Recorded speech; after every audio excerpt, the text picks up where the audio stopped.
Herkese merhaba arkadaşlar, kanalımıza hoş geldiniz. Afra Saraçoğlu ve Okan Buruk'tan aşk iddialarına ilk yanıt. Afra Saraçoğlu ile Okan Buruk'un aşk yaşadığı iddiası magazin dünyasından bomba etkisi yarattı. Akşam yemeği ve sosyal medya takibinin söylentilerinden kulaktan kulağa yayılırken Afra Saraçoğlu iddialara res çekti. "Böyle bir şeyden haberim bile yok.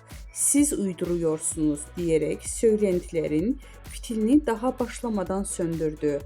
Bizden bu kadar arkadaşlar. Videoların devamını gelmeyini istiyorsanız da kanalımıza abone olmayı unutmayalım. Hoşça kalın.